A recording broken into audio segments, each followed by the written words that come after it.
Hello everyone, welcome to the session. I hope you guys are doing absolutely fine. तो आज discuss करेंगे 17 जुलाई 2021 के current affairs. तो ये है हमारे कंटेंट सेक्शन। सबसे पहली जो न्यूज़ है वो है चाइना के से आ रही है, which is China has started recently a carbon trading scheme. Extremely important news है, क्लाइमेट चेंज के लिए काफ़ी इंपॉर्टेंट है। सेकेंड न्यूज़ इंपॉर्टेंट है विच इज़ न्यू इनिशिएटिव्स जो हमारी गवर्नमेंट ऑफ इंडिया ले रही है इन building energy efficiency buildings 2021। South Africa में बहुत वायलेंस चल रहा है, उसके बारे में हल्का सा डिस्कशन करेंगे। फोर्थ न्यूज़ आ रही है हमारी टेक्सटाइल सेक्टर में से। इंडिया का टेक्सटाइल सेक्टर, उसमें कुछ नई स्कीम्स लॉन्च की गई हैं या फिर उसमें ऑलरेडी जो कुछ स्कीम्स है उसको देखेंगे कि क्या स्कीम्स है टेक्सटाइल सेक्टर को प्रमोट करने के लिए। And last but not the least थोड़ी सी डिस्कशन करेंगे कोविड का इम्पैक्ट जो वुमेन वर्कफोर्स पे हो रहा है। तो अगर आपको ये सीरीज़ अच्छी लग रही है तो प्लीज़ चैनल को लाइक, शेयर और सब्सक्राइब ज़रूर कीजिएगा और बेल आइकन दबा दीजिएगा, है ना। और इसमें इसकी जो फाइल है, PDF फाइल है, वो आपको टेलीग्राम चैनल में मिल जाएगी। आप नीचे दिए लिंक के ऊपर क्लिक करके टेलीग्राम चैनल को ज्वाइन कर सकते हैं AGS के। चलिए स्टार्ट करते हैं। सबसे पहला जो है हमारे पास न्यूज़ आ रही है चाइना से कि चाइना ने स्टार्ट किया है कार्बन ट्रेडिंग स्कीम को। देखिए, सबसे पहले हम समझते हैं कि दुनिया में जो सबसे मेजर इम्पॉर्टेंट इशू कोविड के बाद, मतलब कोविड से भी ख़तरनाक इशू जो है वो है क्लाइमेट चेंज का। और क्लाइमेट चेंज के लिए जो रिस्पॉन्सिबल फैक्टर्स हैं वो है ग्लोबल वार्मिंग हो रही है और उसके पीछे ग्रीन हाउस गैसेस का रिलीज़ हो रहा है। अब अगर हम दुनिया में एमिटर्स देखें कि कौन सी कंट्री सबसे ज़्यादा एमिट करती है, तो चाइना जो है वो टॉपर्स में से आएगी, विच मीन्स कि China is one of the toppers, है ना, जो सबसे ज़्यादा एमिशंस करती है और दुनिया में ग्लोबल वार्मिंग के लिए मैक्सिमम रिस्पॉन्सिबिलिटी शेयर करती है।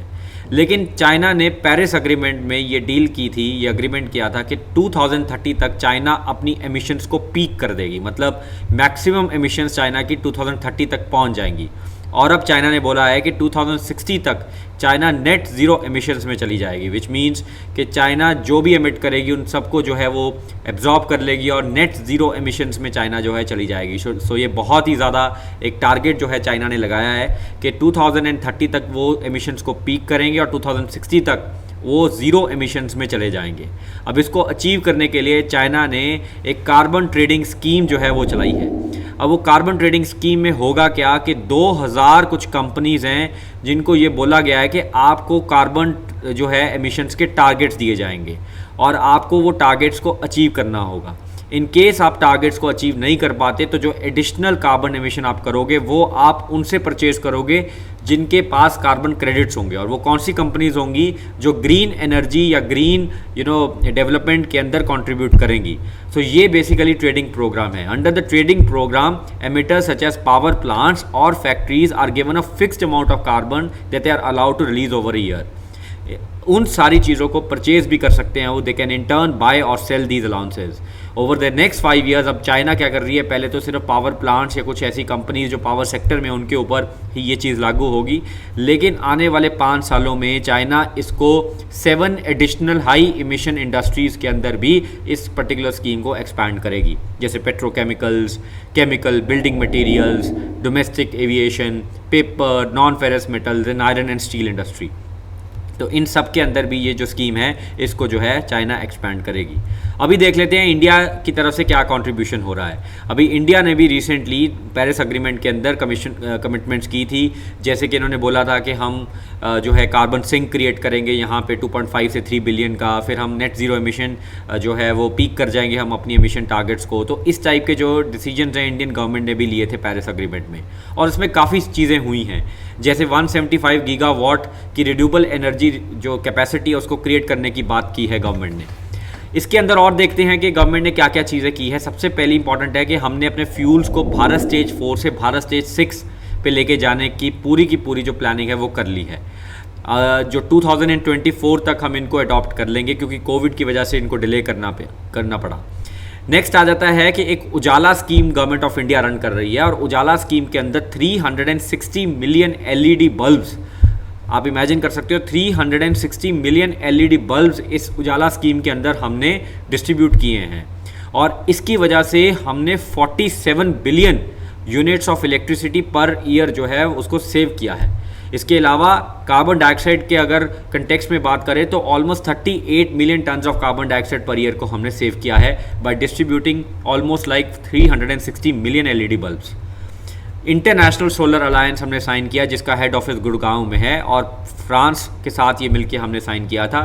तो इसका बेसिक लॉजिक ये है कि जितनी भी कंट्रीज़ हमारी जो ट्रॉपिक ऑफ कैंसर और ट्रॉपिक ऑफ कैप्रिकॉर्न के बीच में लाई करती हैं, वो सारी कंट्रीज़ जो है वो एक साथ मिलके सोलर एनर्जी के ऊपर रिसर्च एंड डेवलपमेंट इनिशिएटिव्स को शेयर करेंगी, ताकि हम सोलर एनर्जी का पूरा जो कॉन्सेप्ट है उसको यूज़ कर सकें एनर्जी के लिए। फिर हमारे देश में मनमोहन सिंह गवर्नमेंट ने 2008 में बहुत इंपॉर्टेंट एक action plan on climate change decide किया था, जिसके 8 उस टाइम पे सब कैटेगरी ऑफ एक्शंस होते थे, अब उसमें इंक्रीज़ करके 10 कर दिए गए हैं। जैसे उसमें national action on green India था, national action on solar plan था, नेशनल एक्शन प्लान ऑन हमारा जो था जैसे एनर्जी एफिशिएंसी था। तो इस टाइप के 8 डिफरेंट प्रोजेक्ट्स थे जो गवर्नमेंट ने national action plan on climate change के ऊपर किए थे।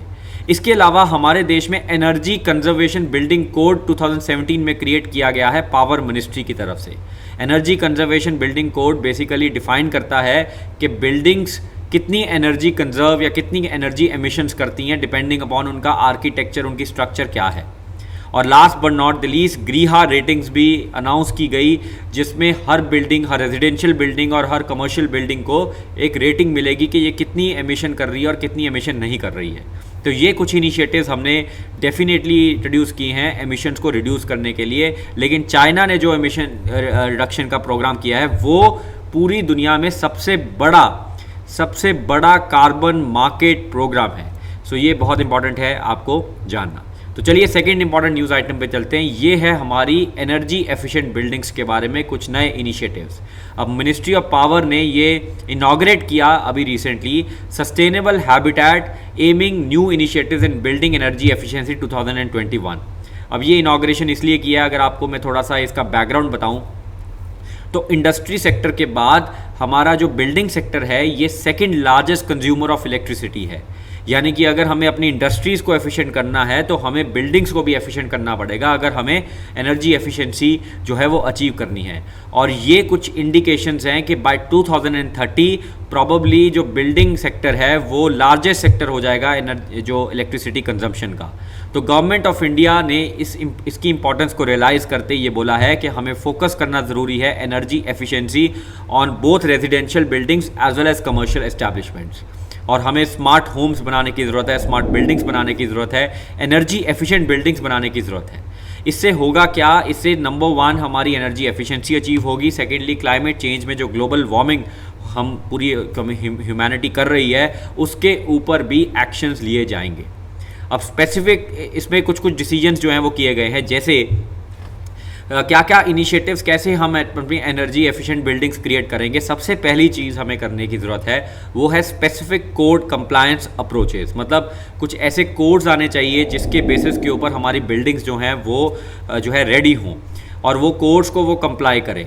और इसके रिगार्डिंग इको निवास संहिता कोड्स जो है वो रिलीज़ किए गए, जिसको यूज़ किया जाएगा by all the architects and the planners to make sure कि जो भी बिल्डिंग्स वो प्लान कर रहे हैं या डिज़ाइन कर रहे हैं उनको इन कोड्स के अकॉर्डिंगली डिज़ाइन किया जाए।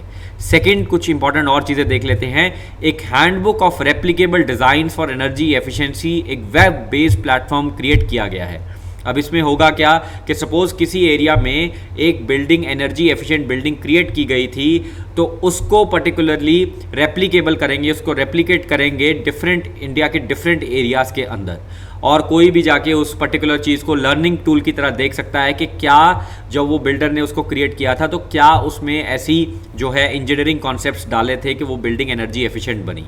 इसके अलावा बिल्डिंग मटेरियल्स की ऑनलाइन डायरेक्टरी क्रिएट की जा रही है, जहाँ पे वो बिल्डिंग मटेरियल्स जो एनर्जी एफिशिएंट बिल्डिंग मटेरियल्स हैं उनके बारे में इसके अंदर डिस्कशन की जाएगी। तो अगर किसी को भी देखना है, किसी नए बिल्डर को देखना है, आर्किटेक्ट को देखना है, तो उस पर्टिकुलर डायरेक्टरी को वो रेफ़र कर सकता है। सेकंड लास्ट जो चीज़ कर रहे हैं वो स्टार रेटिंग कर रहे हैं बिल्डिंग्स की। आपने देखा होगा हमारी हमारे टेलीविजन्स की स्टार रेटिंग होती है, हमारे वाइट गुड्स अप्लायंसेस की स्टार रेटिंग होती है, एयर कंडीशनर्स की स्टार रेटिंग होती है। सिमिलरली बिल्डिंग्स की भी स्टार रेटिंग होनी शुरू होगी और ये पूरा का पूरा प्रोसेस ऑनलाइन जो है स्टार रेटिंग टूल जो है वो क्रिएट किया जाएगा। और last but not the least almost 15,000 architect, engineers और गवर्नमेंट ऑफिशियल्स को ट्रेन किया जाएगा on energy conservation building code and eco Niwas Samhita 2021, जिसके अकॉर्डिंगली सारी बिल्डिंग्स जो हैं वो डिज़ाइन की जाएंगी। ये सारी चीज़ें बहुत हेल्प करेंगी एनर्जी एफिशिएंसी और क्लाइमेट चेंज जैसी प्रॉब्लम्स को सॉल्व करने के लिए। चलिए आगे चलते हैं, नेक्स्ट न्यूज़ आइटम पे चलते हैं। ये न्यूज़ आइटम आ रही है हमारी साउथ अफ्रीका से। अभी स्टूडेंट साउथ अफ्रीका में काफ़ी ज़्यादा वायलेंस चल रहा है और बोला जा रहा है कि अपार्थीड के टाइम पे जब ब्लैक और वाइट्स के बीच में काफ़ी ज़्यादा सेग्रीगेशन होती थी, उस टाइम के बाद इतना वायलेंस आज अफ्रीका के अंदर देखने को मिल रहा है। इसका जो बैकग्राउंड बता रहे हैं तो वो बता रहे हैं कि जैकब ज़ुमा जो अफ्रीका के प्रीवियस प्रेसिडेंट थे, उनके ऊपर करप्शन के चार्जेस लगे थे और करप्शन के चार्जेस के अंदर अब उनको जेल कर दी गई है।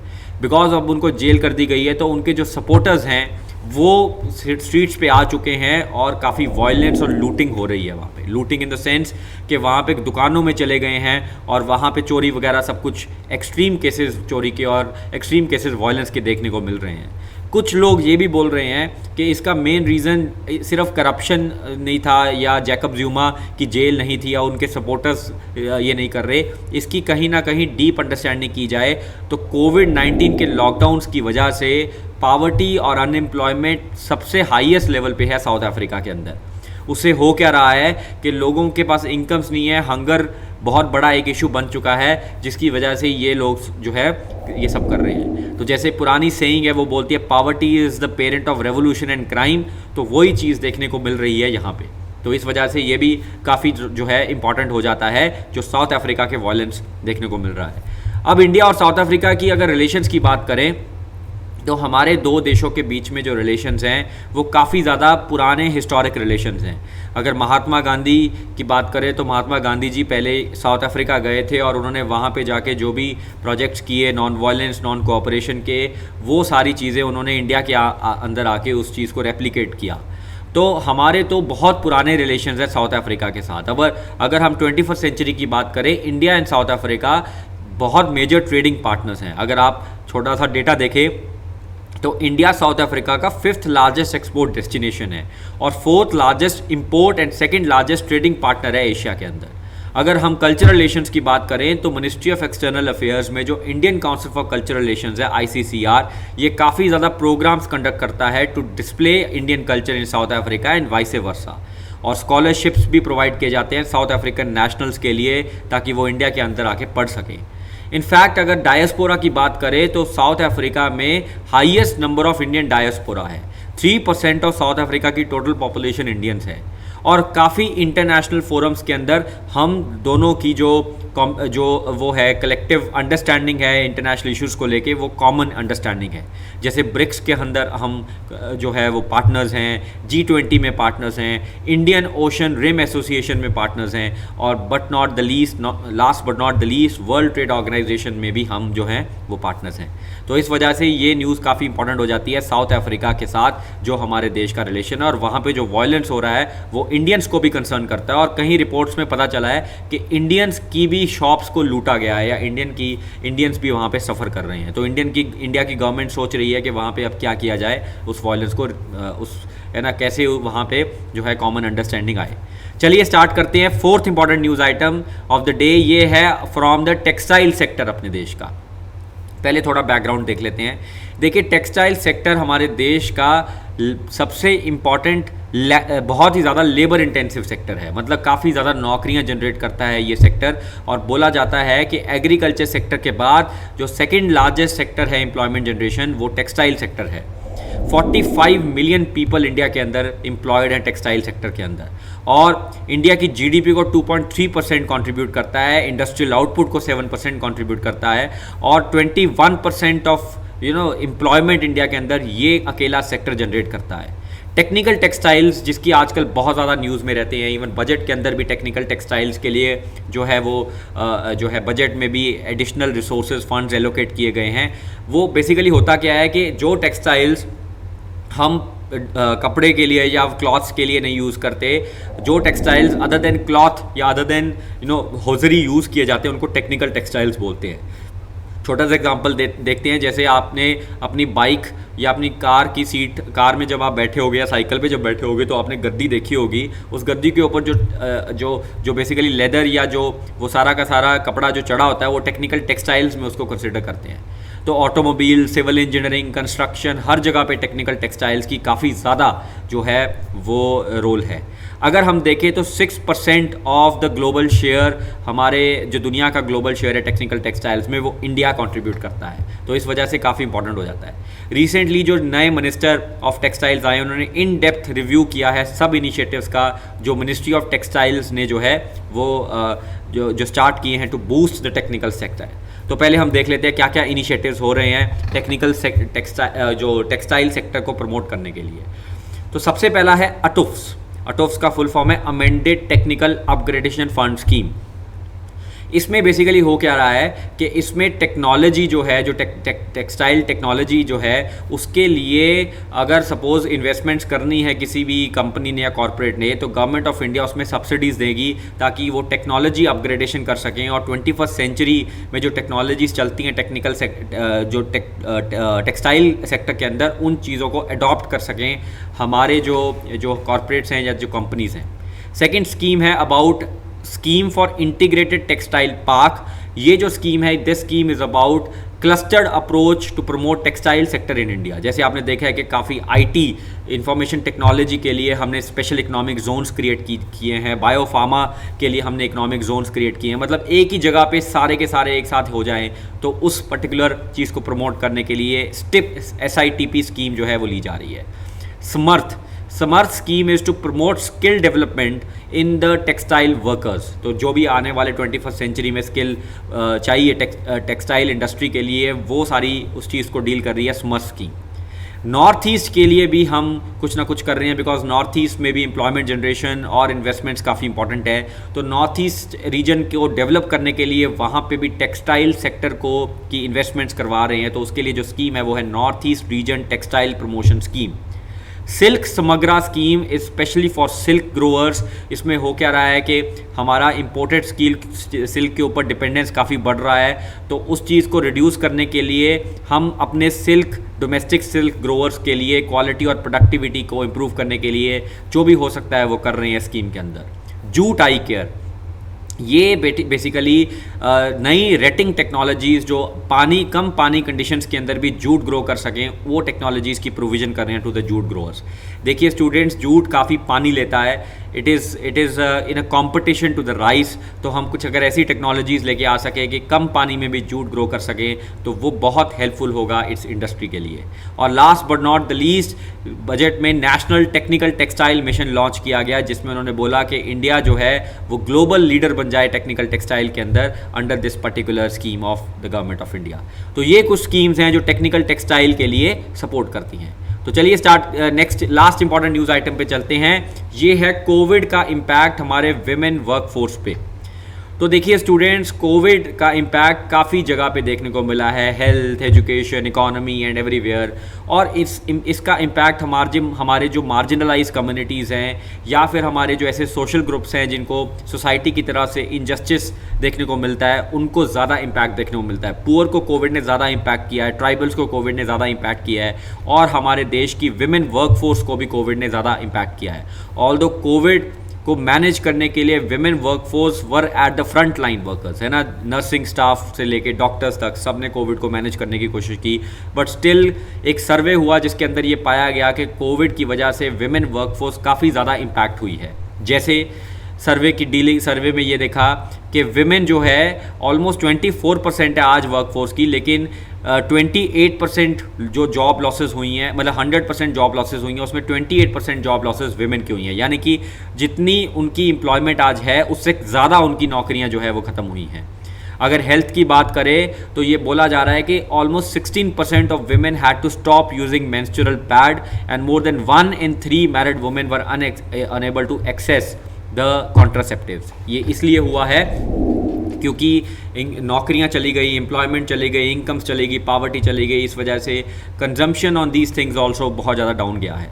अनपेड वर्क भी बढ़ा है। अनपेड वर्क का मतलब होता है कि आप काम करते हो लेकिन उसका आपको कुछ पैसा नहीं मिलता। अनपेड वर्क भी बढ़ा है, और पहले ही अनपेड वर्क ज़्यादा था। इनफैक्ट विमेन का जो अनपेड वर्क है वो 6.5 hours a day है, विच इज़ वेरी हाई। और ये बोला जा रहा है कि पैंडमिक के टाइम पे 47% इंक्रीज़ हुआ है अनपेड लेबर फॉर विमेन, और 41% इंक्रीज़ हुआ है unpaid care work for women. और गवर्नमेंट स्कीम्स ने डेफिनेटली हेल्प किया है, लेकिन गवर्नमेंट स्कीम्स को और ज़्यादा हेल्प करने की ज़रूरत है। नरेगा के अंदर अगर देखो तो नरेगा या फिर प्रधानमंत्री जनधन योजना, इन सब ने कहीं ना कहीं सपोर्ट ज़रूर की है विमेन को, लेकिन एडिशनल करने की ज़रूरत है। अब क्या एडिशनल करें, तो कुछ ना कुछ रिकमेंडेशंस या कुछ ना कुछ प्रपोजल्स हैं जो यहाँ पे हाईलाइट किए गए हैं, जैसे कि कुछ पीडीएस है ना, हमारा जो पब्लिक डिस्ट्रीब्यूशन सिस्टम है, जहाँ पे दाल चावल मिलती है हमारे पुअर लोगों को, राशन की दुकानें हैं, वहाँ पे फ्री मेंस्ट्रुअल हाइजीन प्रोडक्ट्स भी मिलने चाहिए। नरेगा में विमेन को भी एनलिस्ट करना चाहिए, मतलब विमेन को एनलिस्ट करने के लिए अवेयरनेस ड्राइव्स कंडक्ट करनी चाहिए। फिर उसके बाद one nation one ration card के अंदर डाइवोर्सी विमेन, सेपरेटेड विमेन और सिंगल विमेन को भी इंक्लूड करना चाहिए, और स्पेशल सोशल असिस्टेंस प्रोग्राम बनने चाहिए डोमेस्टिक वर्कर्स के लिए और कैजुअल लेबरर्स के लिए जो फॉर्मल सेक्टर में नहीं आते। तो ये सारी चीज़ें जब हम करेंगे तो शायद हमारी विमेन वर्कफोर्स को कुछ एडिशनल बेनिफिट्स होंगे। तो चलिए स्टूडेंट्स, आज की क्लास हम यहीं ख़त्म करते हैं। ये आज के करंट अफेयर्स थे। अगर आपको ये सेशन अच्छा लग रहा हो तो प्लीज़ लाइक, शेयर और सब्सक्राइब ज़रूर करिएगा चैनल को। Thank you, take care and best of luck.